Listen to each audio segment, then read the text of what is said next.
if we look back 100 years from now, the car will be remembered as a cool car, nice transportation. But the autopilot won't be the thing that controls the car. It will be the thing that allows embodied AI systems to understand the world. I mean, Elon's addicted to risk. He's addicted to adventure. Elon Musk is cut to be an executive in highly intense situations, so much so that when things get less intense, when they actually are making enough cars and rockets are going up and landing, he thinks of something else so he can surge and have more intensity. He's addicted to intensity, and that's his superpower. Musk, as you said, is driven by mission more than any person I've ever seen. And it's not only mission, it's like cosmic missions. And he says, why are there 6 bolts here? And Lars and others explain, well, for the crash tests or anything else, the pressure would be in this way, so you have to. And they were blah, blah, blah, blah, blah. And he said, no, if you visualize it, you'll see if there's a crash, the force would go this way and that way.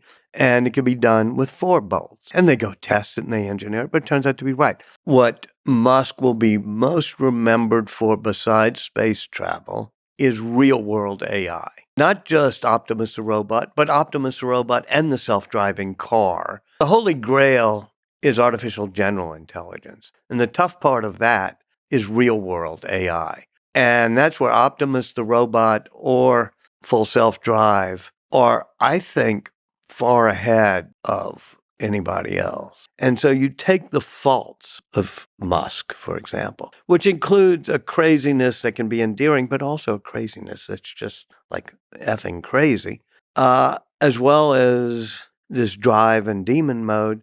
I don't know that you can take that strand out of the fabric and the fabric remains whole. If anybody 5 years from now buys a car that's gasoline powered, we'll think, that's quaint, that's odd. Mm-hmm. I mean, suddenly we've changed. We're not going to do it. He was almost crazily open and did not seem to want to be spinning or hiding or faking things. In this video, I've put together some highlights from a truly epic conversation between Lex Friedman and Walter Isaacson, who's just released his new Elon Musk biography. Highly recommend you guys and girls watch the full podcast, but if you don't have time and or just want to hear some of my thoughts, this video is for you. I have to say off the bat, these are some truly compelling insights into Elon Musk, his mind, his work habits, his strengths and weaknesses, a lot of behind the scenes in terms of things that actually happen within Tesla that no one knows about until now, how Elon solves problems, and as you heard in the intro, even Walter Isaacson gets it, saying 5 years from now, anyone who chooses to buy an internal combustion engine vehicle is going to be looked at as a bit of a weirdo. If you're a Tesla stock investor in particular, this is an incredibly insightful conversation. And just quickly before we dive in, on the topic of internal combustion engine vehicles and people 5 years from now who choose to buy them, basically the equivalent of somebody who drives around a horse and buggy today, I posted a near 20-minute ex-subscriber-only video detailing how VW, the world's largest automotive manufacturer today, are completely and utterly f***ed. I'm not sure they've yet got the memo about how quickly the EV transition is going to take place. Click the link in the pinned comment to subscribe over on X. And it ain't just VW who is screwed. I also posted a new Patreon exclusive video detailing how the UAW is trying to accelerate the already inevitable demise of the Detroit 3. What is the role of a difficult childhood in the lives of great men and women, great minds? Is it a requirement? Is it a catalyst? Or is it just a simple coincidence of fate? Well, it's not a requirement. Some people with happy childhoods who do quite well. But it certainly is true that a lot of really driven people are driven because they're harnessing the demons of their childhood. Even Barack Obama's sentence in his memoirs, which is, I think every successful man is either trying to live up to the expectations of his father or live down the sins of his father. And for Elon, it's especially true because he had both a violent and difficult childhood and a very psychologically problematic father. He's got those demons dancing around in his head. And by harnessing them, it's part of the reason that he does riskier, more adventurous, wilder things than maybe I would ever do. You've written that Elon talked about his father and that at times it felt like mental torture. the interaction with him during his childhood. Can you describe some of the things you've learned? Yeah, well, Elon and Kimball would tell me that, for example, when Elon got bullied on the playground and one day was pushed down some concrete steps and had his face pummeled so badly that Kimball said, I couldn't really recognize him. And he was in the hospital for almost a week. But when he came home, Elon had to stand in front of his father, and his father berated him for more than an hour and said he was stupid and took the side of the person who had beaten him. That's probably one of the more traumatic events of Elon's life. Yes, and there's also Veld School, which is a sort of paramilitary camp that young South African boys got sent to.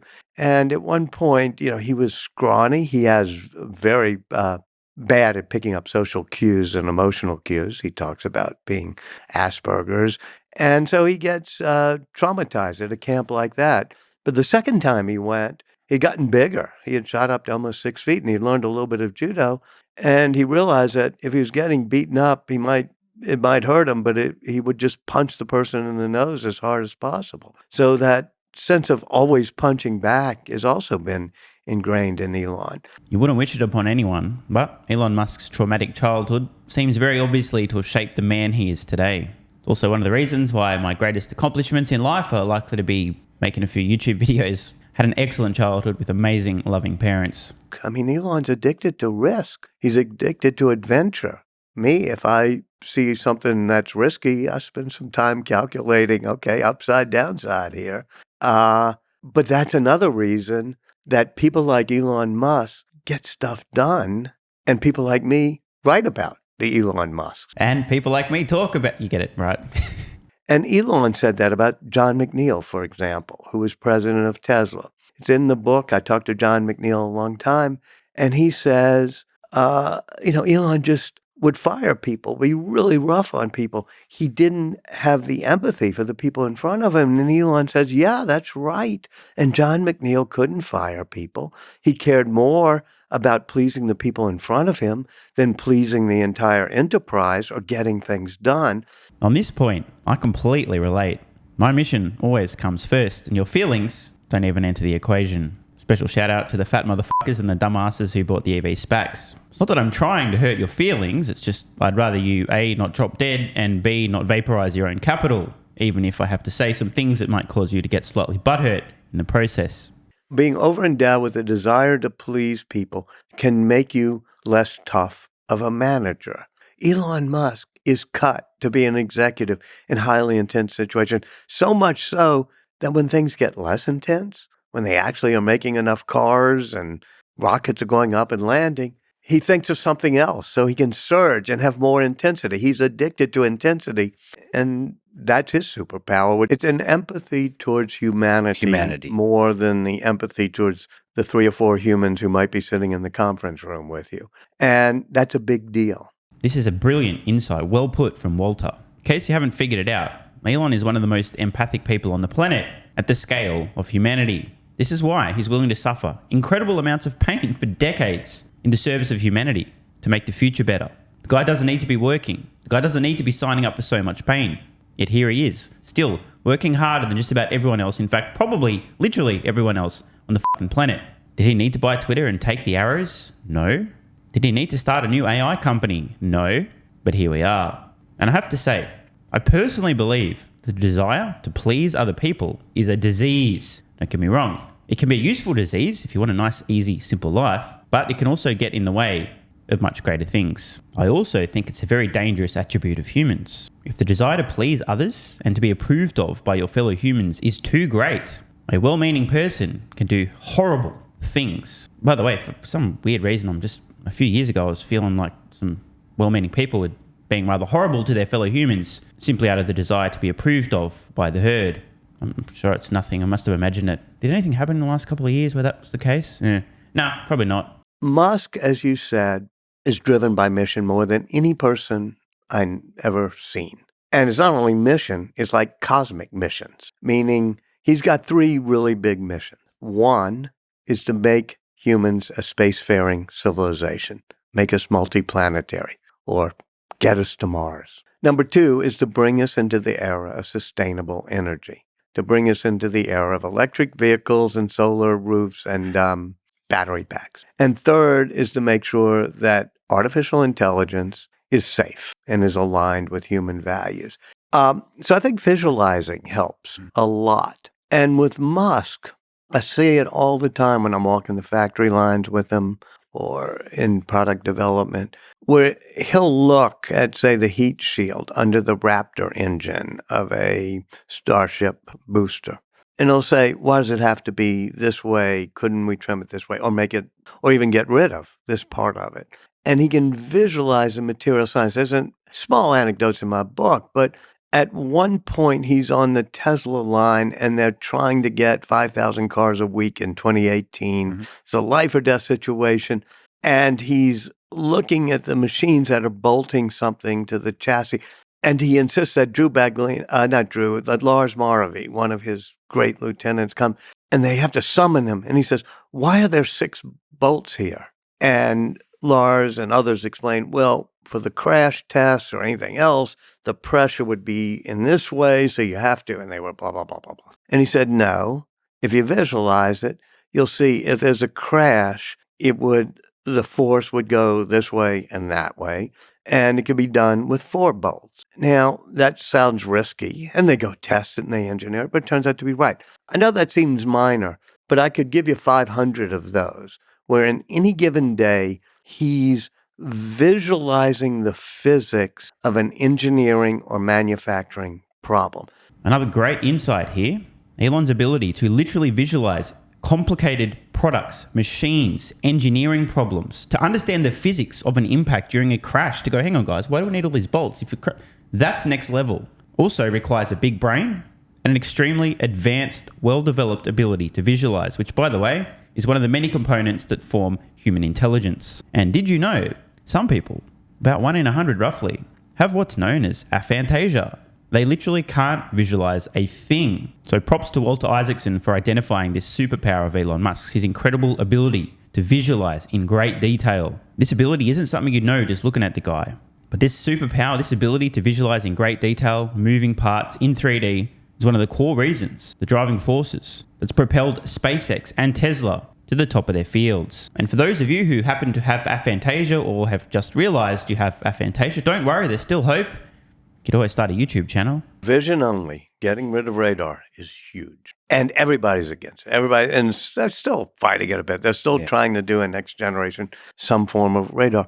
But it gets back to the first principles. We're talking about visualizing. Well, he starts with the first principles. And the first principles of physics involve things like, well, humans drive with only visual input. They don't have radar. They don't have LiDAR. They don't have sonar. And so there is no reason in the laws of physics that make it so that vision only won't be successful in creating self-driving. Now, that becomes an article of faith to him, and he gets a lot of pushback. But now... And he's, by the way, not been that successful in meeting his deadlines of getting self-driving. He's way too optimistic. But it was that first principles of get rid of unnecessary things. Take, for example, full self-drive. He has been obsessed with what he calls the Robotaxi. We're going to build the next generation car without a steering, without pedals, because it's going to be full self-drive. You just summon it. You won't need to drive it. Well, over and over again, all these people I've told you about, Lars Moravy and Drew Baglino and others, they're saying, okay, fine, that sounds really good, but, it ain't happened yet. We need to build a $25,000 mass market global car that's just normal with a steering wheel. And he finally turned around a few months ago and said, let's do it. And then he starts focusing on, how's the assembly line going to work? How are we going to do it? And make it the same platform for Robotaxi so you can have the same assembly line. Now, you guys have heard my spiel regarding FSD and pure vision, no need for radar, LiDAR, etc. I won't rehash that, but I just want to comment on this $25,000 vehicle. I still can't believe, I do. I believe Walter, he's there, he's been in all the meetings, he's heard all the discussions, but I can't believe it was less than a year ago that Elon actually decided, let's make a $25,000 vehicle to sell to consumers, not just a dedicated Robotaxi. I'm glad those around Elon were able to convince him of his extreme optimism bias. Again, for the record, I've had a $25,000 Tesla vehicle, a subsequent generation vehicle in my Tesla valuation model. since I first published it back in 2021, before Tesla had announced it. I'm like, obviously they're going to have it. But apparently that wasn't obvious. Still just can't believe it was less than a year ago that they actually decided to make this $25,000 vehicle. And I guess that's when the modular manufacturing system really started to come together, the one they unveiled at Investor Day earlier this year. That being said, it goes to show how quickly this company iterates, innovates, and thinks. Likewise, for full self-drive, they were doing it by coding hundreds of thousands of lines of code that would say things like, if you see a red light, stop. If there's a blinking light, if there are two yellow lines, do this. If there's a bike lane, do this. If there's a crosswalk, do that. Well, that's really hard to do. Now he's doing it through artificial intelligence and machine learning only. FSD-12 will be based on the billion or so frames from Tesla each week of Tesla drivers and saying, what happened when a human was in this situation? What did the human do? And let's only pick the best humans, the 5-star drivers, the Uber drivers, as Elon says. And so that's him changing his mind and going to first principles, but saying, all right, I'm even going to change full self-driving so that's not rules-based. It becomes AI-based.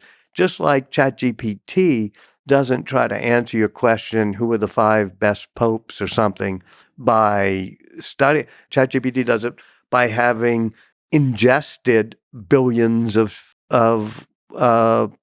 pieces of writing that people have done. This will be AI, but real world, done by ingesting video. Since since a few years ago, when you could see with Andrej Karpathy the software 2.0 evolution of autopilot, it became obvious to me that this is not about the car. This is about Optimus, the robot.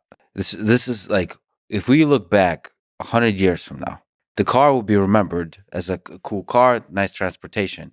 But the autopilot won't be the thing that controls the car.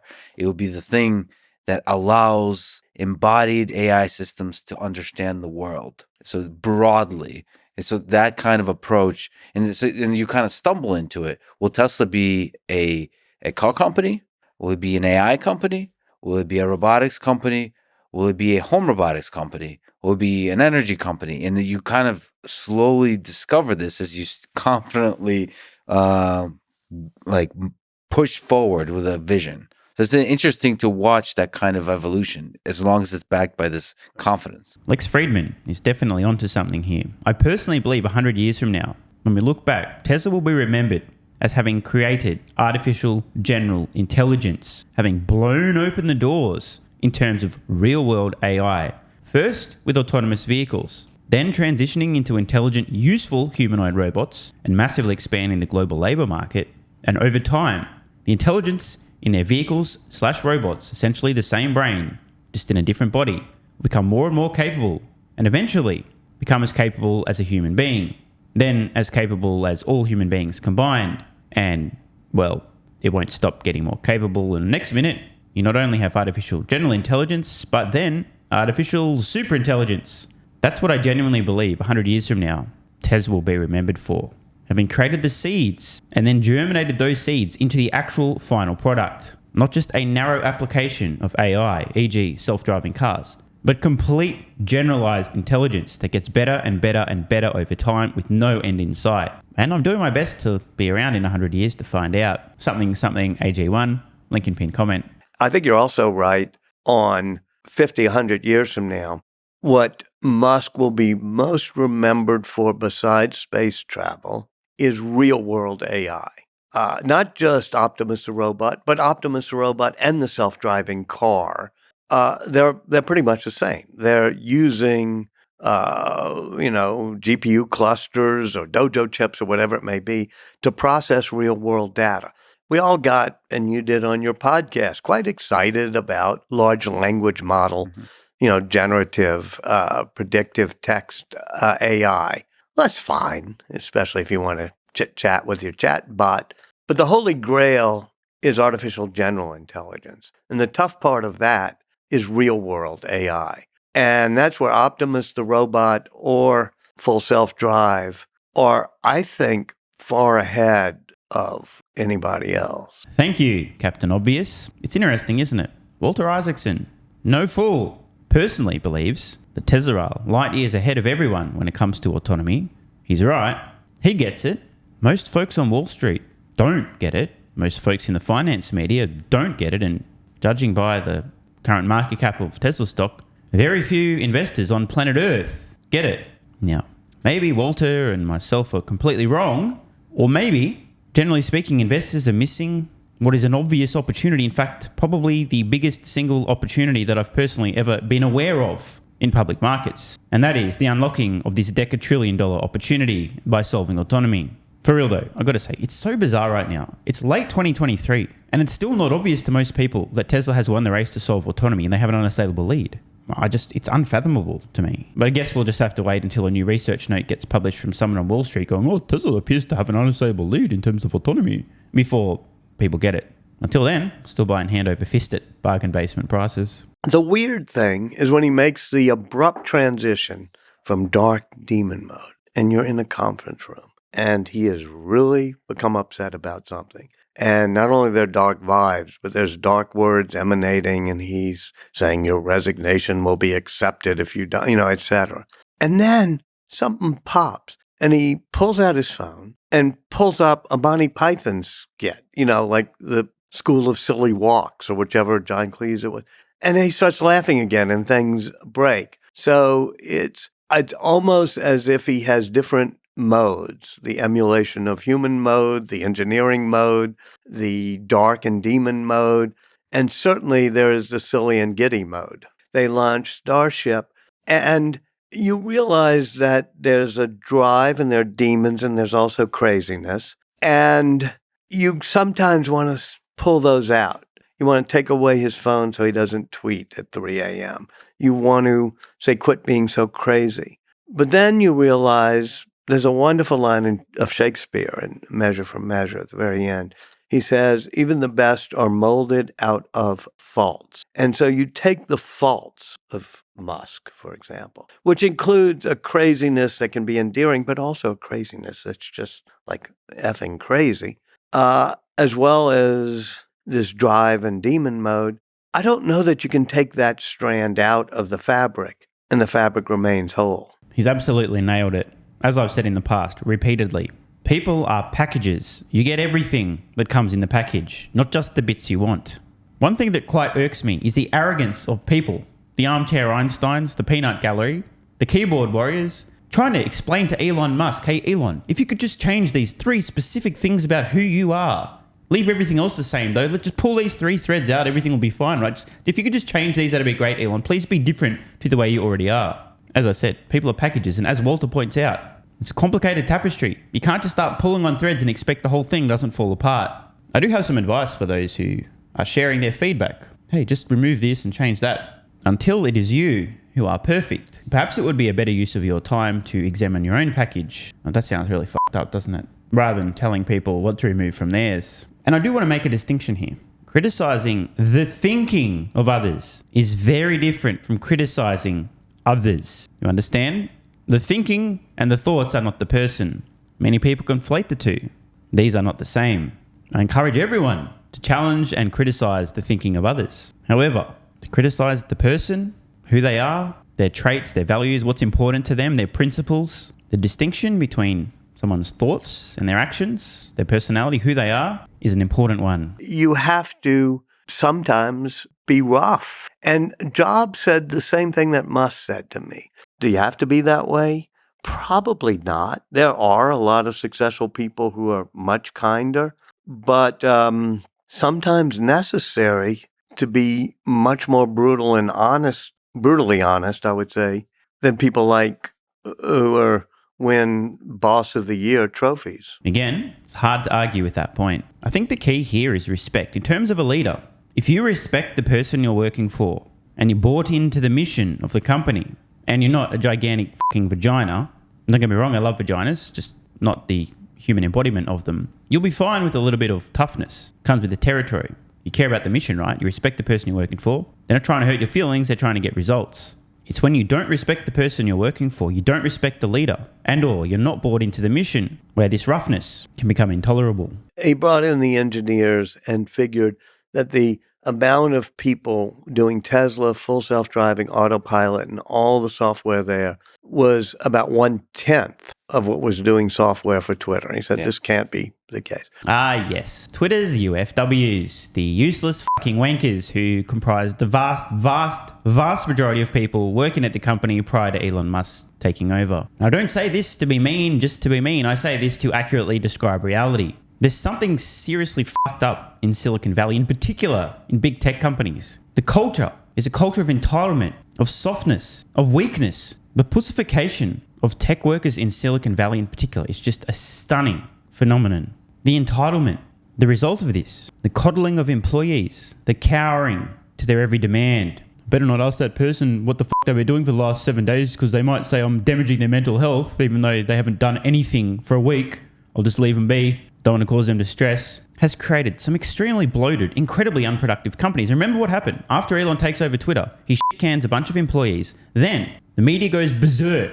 Twitter's going to die. Elon doesn't know what he's doing. Right. Then, quietly, through the back door almost, a bunch of other tech companies do mass layoffs as well. Elon takes all the heat and everyone else copies. Oh, yeah, you know what? We do have a lot of useless fucking wankers ourselves too. Let's get rid of them. Now, I know people, many people who work in a bunch of tech companies in Silicon Valley. So I know from having talked to these people about their own work, how much effort they put in, and also their colleagues. Most people in these companies, and not all of them, a few elite people are carrying the rest of the teams. But most of the people in these tech companies still today are what we in Australia would call bludgers. They don't do shit. They milk it. And I'm sure you can understand. There are many people in these companies doing the work of 5, 10 others single-handedly. What Elon did when he took over Twitter was keep the people who are hyper-productive and get rid of all of the dead weight. Bye-bye to all the UFWs at Twitter. But don't worry, it's okay. They've all been rehired by companies like Facebook and Alphabet and Airbnb and wherever else. Especially when it came to taking over Twitter, he thought half the people there were disloyal. Yeah. And he was wrong. About 2/3 were disloyal, not just half. The funny thing is, he's not actually joking. There were many folks at Twitter as Elon took over doing their best to poison the well, so to speak. There were loads of messages being leaked from the public within Twitter Slack channels. All these people, Elon bad, this, that, and the other, losing their fucking minds when he made an acquisition offer for the company. And I've got to be honest, the vast majority of these disloyal employees are just NPCs, literally small brain syndrome suffering, plugged into the matrix sheeple who just believe whatever they're told. And remember, Elon bad. Therefore, big bad Elon buying this company, oh, that's terrible. Like, I can't possibly fuck this guy. Let's try and sabotage the company because I hate him, because the media told me I hate him, because he's bad, because they said he's bad, because Elon bad. I think the fierce urgency that drives him is important. Look, if anybody 5 years from now buys a car that's gasoline powered, we'll think, that's quaint, that's odd. Mm-hmm. I mean, suddenly we've changed. We're not going to do it.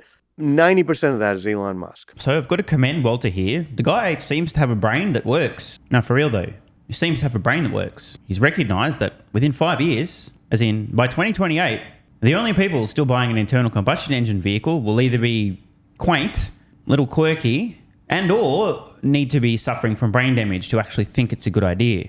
And this is a distinction. Just like some people would literally like to drive around in a horse and buggy today. Look at me.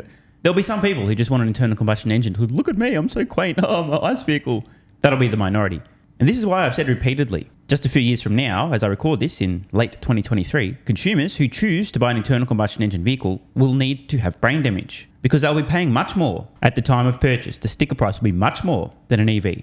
And by default, an ICE vehicle costs more to own and maintain and refuel versus recharge, is technologically inferior, has worse performance, and is less safe. Again, the battery pan, lower center of gravity, no engine at the front means triple the crumple zone and so on. I don't think people get this, but Walter clearly does. And I don't think automotive companies get this, at least not based on their publicly stated goals. But he's right.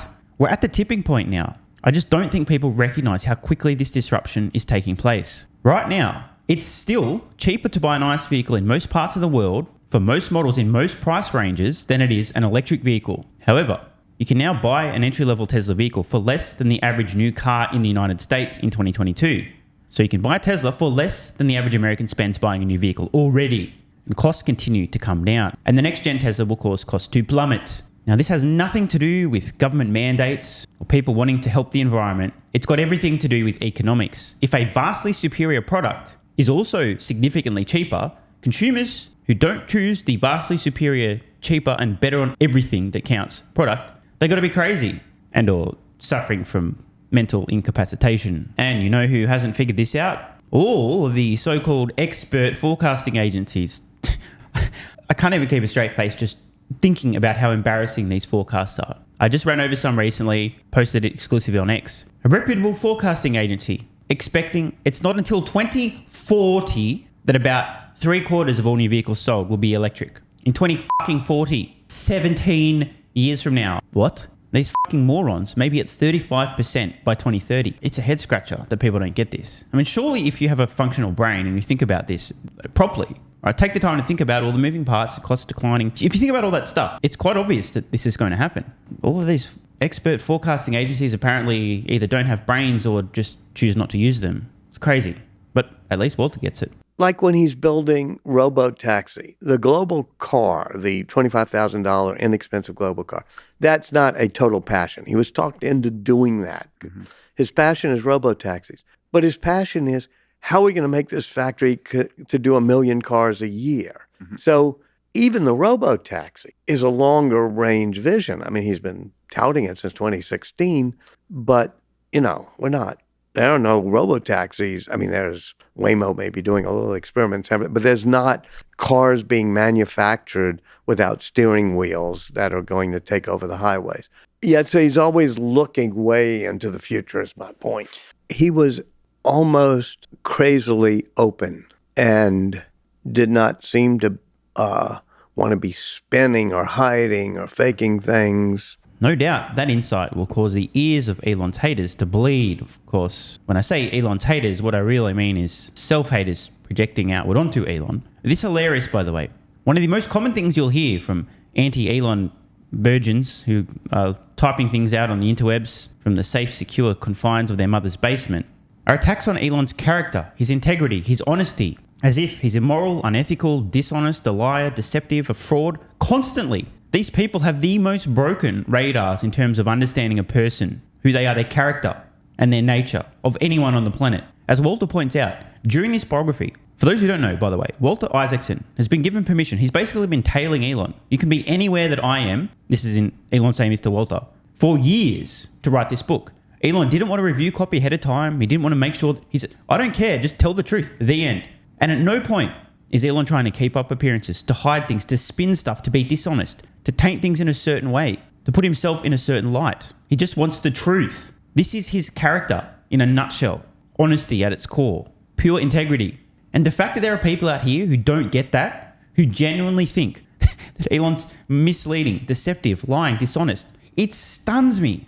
And I genuinely believe 100% of the people out there who've ever shorted Tesla stock, and 100% of the people who hate Elon, have some kind of, and don't cancel me, I'm being honest here, some kind of emotional retardation. I use that in a literal sense. Don't get mad. Where they just can't understand people and their values and their character. They just don't get it. Something's broken, like completely broken. They see the opposite of what is actually there. Now, if I were to put my armchair psychologist hat on for a moment, I might surmise maybe they're possibly seeing things in Elon that are actually projections of their own nature and their own character. But of course, I'm not a psychologist, so I'll just leave that one as it is. But back to Walter's point. This biography is going to be an incredible insight into the reality, the truth of the matter. And Elon is completely fine with people knowing the truth. Completely candid, completely transparent. As it is, as it was. No spin, just the facts. Warts and all. I can't fucking wait. Actually, I can fucking wait because I have to wait because despite the fact that this book is supposed to be released in Australia as I record this, I still can't download a copy. So lucky for you guys, I had time to make this video. Anyway, hopefully I can access it soon. Let me know in the comments below if you've bought this book, if you're already reading it, and if so, any key insights. And if you're not buying the book, if you're not going to read it, the fuck is wrong with you? How could you not want to read this, especially if you happen to own Tesla stock? You would be absolutely mad not to take the opportunity to understand a little bit more about behind the scenes, what's going on, conversations within Tesla, how Elon's mind works, how he solves problems, his leadership style, and more. Don't forget, if you want to watch the full interview with Lex and Walter, which I highly recommend, it's a gold mine.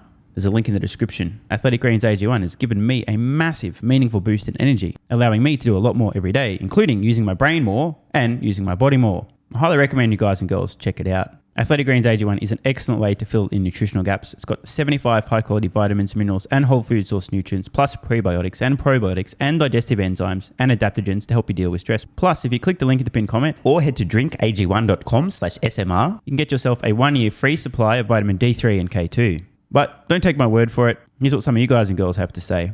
AG1 has changed my life. I was, as you described, treating myself like a circus, ate like trash, rarely exercised, used alcohol as a stress crutch, cannabis also.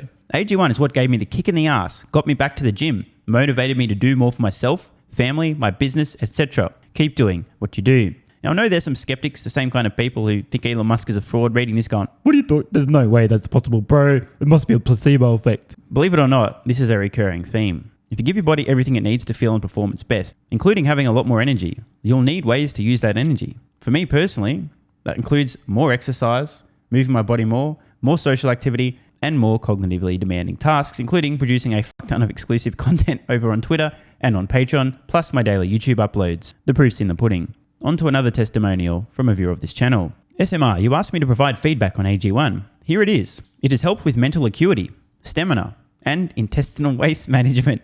Can't read between the lines. Certainly helps with regularity and digestion. That's what the digestive enzymes are for. It has also dramatically reduced my cravings for sugar. You guys need to stop eating sugar. It's fucking poison. I'm 50, 5'9", and overweight, aka a fat motherfucker. I think that's a technical term for overweight, isn't it? Is it fat motherfucker or obese? I can't remember. I average 100 hours a week in the West Texas oil fields as a safety supervisor. Jesus Christ, dude. No wonder you're struggling to keep your weight under control. 100 hours a week. Brutal. It has helped me lose weight.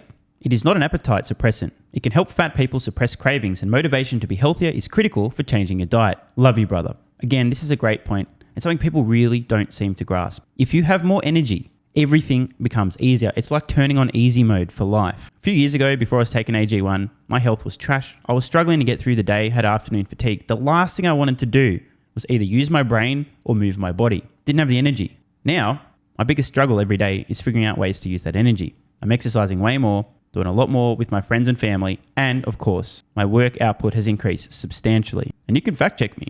Check out the average length of my videos I was posting to YouTube 3 years ago. Need I say more? And one final testimonial. Love this one.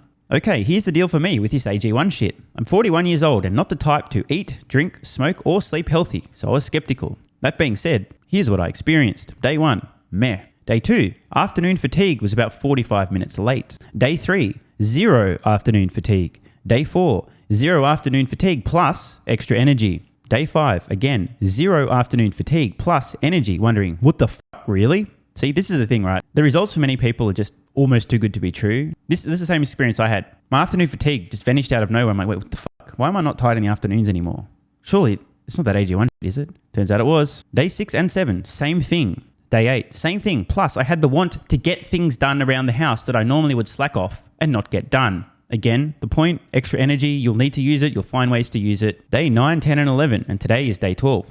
I fucking love it. So however you managed to get me to buy it, I'm so glad you did. Thank you so much, SMR. It really changed me so far. Guys, this shit really works. Just try it. By the way, this is the reason I continue to relentlessly promote AG1. A lot of people get real fucking mad in the comments. Oh my God, Snake Oil Salmon's sold out. Oh my God, he's a scammer. This is fraud. But constantly, I'm pretty sure everyone making these comments is also currently short Tesla stock. I'm not particularly concerned about people having a negative perception, those folks suffering from small brain syndrome, still living in my bum's basement syndrome, etc., writing mean comments, claiming AG1's a scam or it doesn't work. I mean, bro, when I get feedback like this is what keeps me going. And remember, there is a 90-day money-back guarantee. There's nothing to lose here. Just try this stuff for a month, and if you don't get these results, get your money back. See, it's a literal no-brainer. It's an IQ test at this point in time. Testimonial after testimonial after testimonial like this. Get your money back if it doesn't work. Just try it for a month, and if it doesn't work, get your money back. Today's the day. It's finally time. Be like this guy who was a massive skeptic, but finally, after 1,000 promotions in a row, caved in, tried AG1, and has results like this. Head to drinkag1.com/SMR or click the link in the pinned comment, and please, let me know how you're feeling in a few weeks' time.